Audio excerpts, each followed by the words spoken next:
Alright. So we're with Lionel right now. You want to do a few plugs real quick? I know you're on Lionel Nation on YouTube. Lionel Media. Well, yes. In fact, on YouTube, it's Lionel Nation or Lionel Y2K. It's weird. And then my website is lionelmedia.com, and my Twitter handle is @LionelMedia. Great. So I just wanted to talk a little bit about Putin, about Russia, a little about what's going on right now. In your opinion, what is the downside to Putin fighting ISIS right now? What is the downside to eliminating ISIS? Right. I can't think of any right now. Is there a downside to the elimination of an obvious, dangerous, and horrible terroristic cancer? The removal of that? I don't know. I wish there was an international agreement where people would say, you know what, let's put all of our differences aside, go after this. These are terrible people. That's what I would say. But what do I know? So what do you think it is that the West wants with Syria? What is it for regime change? What is it? What is your opinion on the side? You know, the thing, I've got to hand it to this president, and I want to thank him, because there was a call a while back for, in fact, Kerry to say, we have to go in, take out Assad, regime change. And President Obama said, wait, take it easy. And now there seems to be not a backing off per se, but a kind of a recalibration. So I hope once the rhetoric, dies down, that we ask ourselves, first of all, do we need any more Americans involved in any more wars? Because whenever we talk about a war, they always say, well, boots on the ground really isn't in the offing. We always end up with boots on the ground. So I would hope that you understand that this is a sovereign country that I believe, in fact, even Donald Trump, of all people, agreed to. Let the people of Syria decide what's best for Syria. But there is no such thing as a good guy, a nice guy, people that are 100% in sync with our worldview. I think a lot of people would also look at us and say, are they in sync with us? I wouldn't want somebody necessarily invading us. Foolhardy. So I just hope that calmer minds prevail. Great. I've noticed a lot through the media that the West and Israel too, they're kind of pushing footage of Russia going in and attacking Syria, and then they're showing like one or two, like a very small percentage of families and children and women being hurt by the Russian bombs.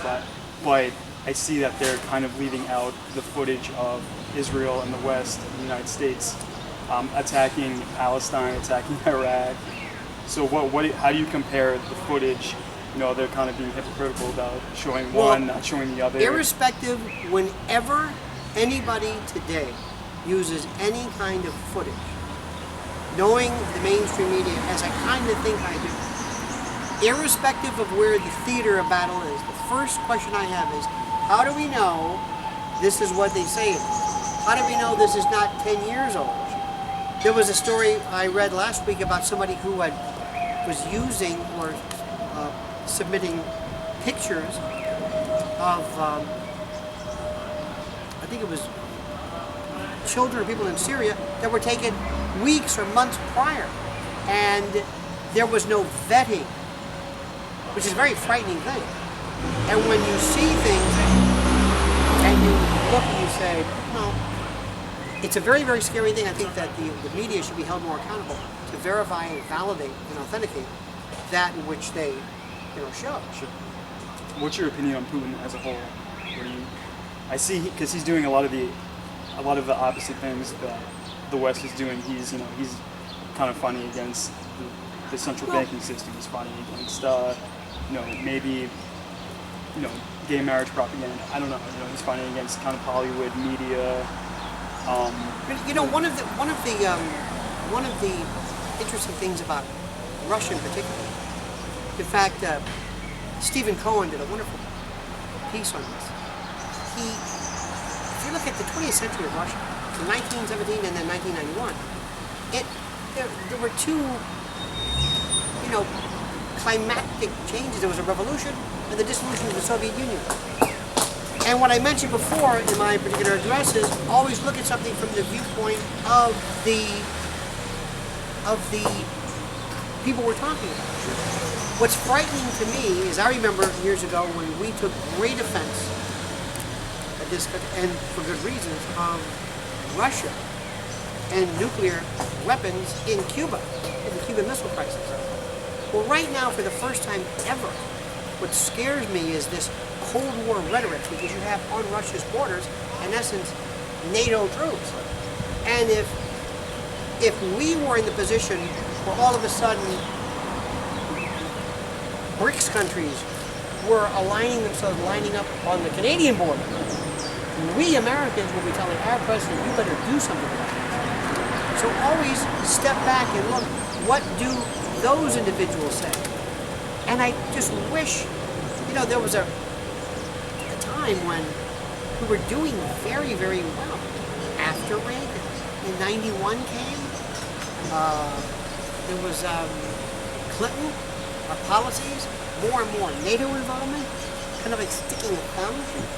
And whereas I always want America to be strong and safe and powerful, I don't want to have someone inadvertently compromise the integrity and the safety and the security of our country because of some neocon think tank somewhere. Because I don't know about you, but I'm tired of war. I'm tired of American men and women coming back horribly damaged. And every time they keep saying, well, this is a different war. This is a different war now. It's a clean war. No, it's not. So I hope that changes drastically. I also hope that we in this country look more to international and alternative and blogs and media sites and get away for just a moment, or at least not get away from, but weigh the American media only, which is important, but look and see what other people are saying as well. Thank you so much. Thank you so much. Thank you.